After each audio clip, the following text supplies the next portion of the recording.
5,2%. Dans une session de recherche sur ChatGPT, le lien vers le site qui a nourri la réponse apparaît rarement au bout du geste. La réponse arrive, la page reste fermée. Pour l'éditeur, la facture commence là. Épisode ChatGPT Search. La fin définitive du trafic web. Chapitre 1. Le contrat rompu. Une réponse peut sembler généreuse tout en retenant l'attention à la caisse. Le contraste tient dans deux gestes très ordinaires. Sur Google, on lit une page de résultats et l'on choisit une porte. Dans ChatGPT, on pose une question, puis une synthèse se referme comme un guichet déjà servi. Selon l'étude de l'université Bocconi publiée sur Archive, les sessions de conversation avec ChatGPT produisent des clics sortants dans 5,2% des cas, contre 31,1% pour Google. L'écart n'est pas un détail d'interface. Pendant des années, le marché implicite du web a été le suivant: un média publie, un moteur indexe, l'audience est redistribuée, puis la publicité, l'abonnement ou la relation directe financent une partie de la production. La recherche par réponse conserve la matière de ce marché, mais elle raccourcit la circulation qui le rendait viable. Le contenu devient un intrant, la visite, elle, n'est plus garantie. Voilà la thèse. Le vrai changement n'est pas que ChatGPT donne moins de liens que Google. Il transforme la découverte informationnelle en consommation sur place, ce qui déplace la valeur de l'éditeur vers l'interface qui formule la réponse. La perte se fabrique avant même la monétisation. Une page ouverte offre des emplacements publicitaires, mais aussi une chance de montrer une expertise, de proposer une newsletter et de faire revenir le lecteur. Une réponse synthétique peut utiliser le même travail éditorial tout en supprimant ses embranchements. Le coût ne se voit donc pas dans le seul rapport d'audience du jour. Chaque réponse qui évite l'ouverture de la page retire aussi une occasion de comprendre ce qui déclenche la confiance, puis de transformer cette confiance en relation durable. Il s'accumule dans une base de lecteurs qui se renouvelle moins, puis dans une marque que l'on consulte moins directement. Il faut aussi borner le constat. L'étude observe 56 578 foyers américains sur ordinateur durant 10 mois. Elle ne décrit donc ni tous les pays, ni le mobile, ni l'ensemble des usages. Elle distingue pourtant une ligne de fracture utile. Pour une recherche transactionnelle, l'utilisateur veut encore comparer un produit, réserver ou acheter. Pour une question informationnelle, une réponse suffisante peut stopper le trajet. Or, c'est cette seconde catégorie qui portait une grande part du trafic vers les sites de savoir, les guides et les rédactions. Imaginez une bibliothèque. Google indiquait les rayons, tandis que l'assistant lit le passage au comptoir. Qui paie encore l'entretien des livres si personne ne franchit la porte? Chapitre 2. L'érosion ne remplace pas le lien. Le détour disparaît avant que sa valeur ne soit redistribuée.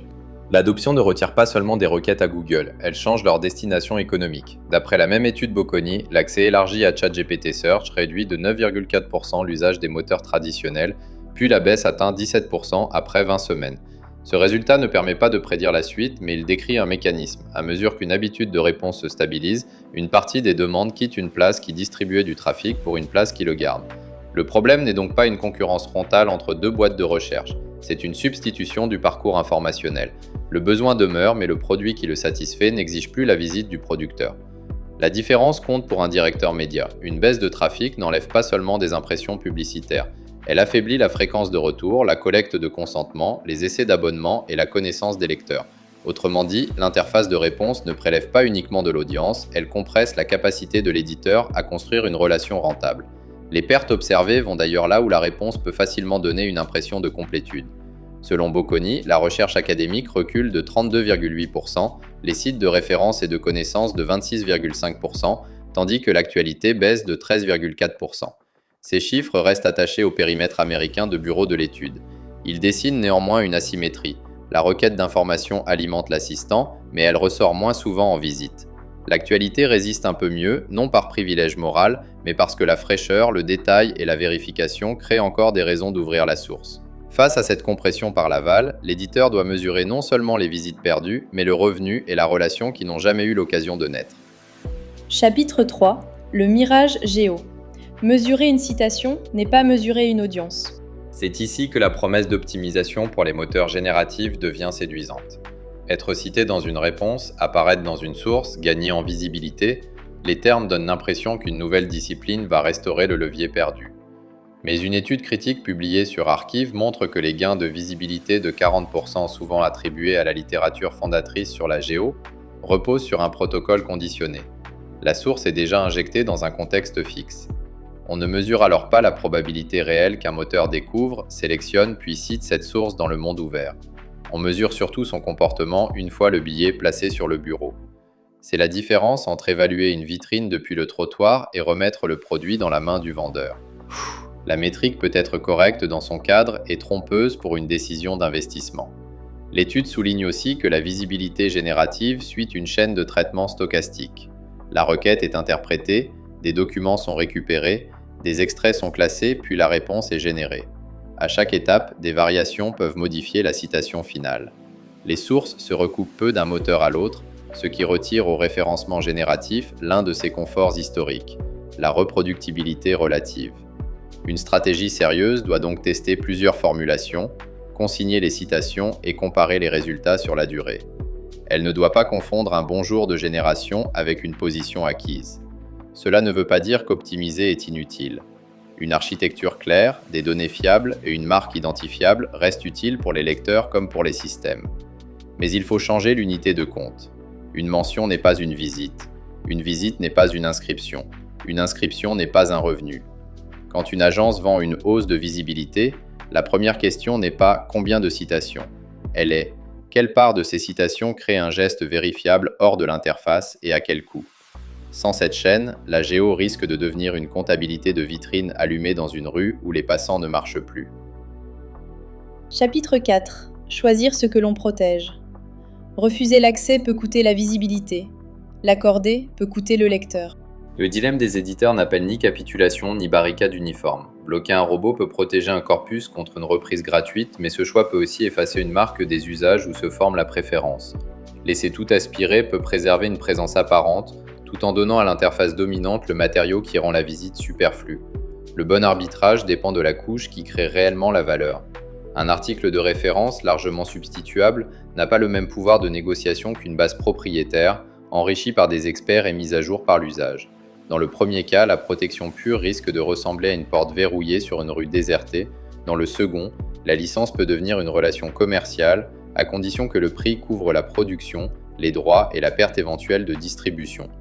Le décideur doit donc séparer trois objets qui sont souvent confondus: l'indexation, l'entraînement et l'affichage d'extraits dans une réponse. Les autoriser ou les refuser n'engagent ni les mêmes droits ni le même coût économique. Plutôt que de traiter l'IA comme un canal unique, il faut dessiner une politique par actif. Les contenus d'appel peuvent rester accessibles, les données à forte valeur doivent être négociées, tandis que l'expérience propriétaire protège ce qui nourrit une relation durable. La distribution est défendable quand elle ramène vers un processus métier que l'éditeur possède. Un portefeuille de recherche, une alerte métier, un outil de décision, une communauté professionnelle. Là, l'IA peut être une porte d'entrée. Cette distinction impose un tableau de bord distinct. Citations, visites attribuées, inscriptions et recettes associées ne racontent pas la même histoire. Lorsqu'elle répond intégralement à une question générique, l'interface fonctionne plutôt comme un contournement de canal. Elle atteint l'utilisateur final et débranche l'intermédiaire qui finançait la réponse. Le test n'est pas idéologique. Il consiste à repérer le point précis où l'assistant cesse de signaler la marque et commence à transférer l'usage, les données et la marge hors de son périmètre. Chapitre 5. Le prix du passage. Une citation ne vaut que si elle ouvre une porte que l'éditeur contrôle. La grille à emporter commence par remplacer la question « Faut-il être visible ?» par une question plus dure. Quelles ressources rares l'interface ne peut-elle pas consommer sans rémunérer son producteur ou sans lui renvoyer le lecteur? Sur le quai du web, le clic était le ticket qui faisait passer l'attention du moteur vers l'éditeur. La réponse générative peut faire voyager l'information sans ticket. Il faut alors examiner la provenance de la demande, puis le geste réalisé hors de l'interface et, enfin, la valeur qui reste chez l'éditeur. Une citation sans visite ne compense rien, une visite qui ne débouche sur aucun accès propriétaire laisse le canal fragile.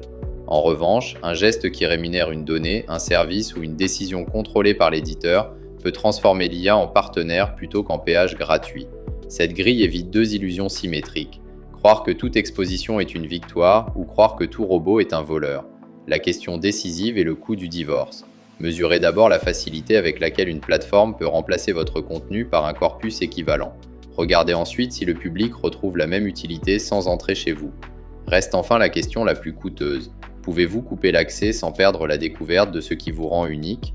C'est dans ces dépendances concrètes que se négocie le futur du trafic. La réponse n'est peut-être plus un chemin, elle doit redevenir un contrat. ChatGPT Search n'a pas seulement changé la recherche, il a déplacé le ticket d'entrée. À l'éditeur de décider ce qui mérite encore un passage.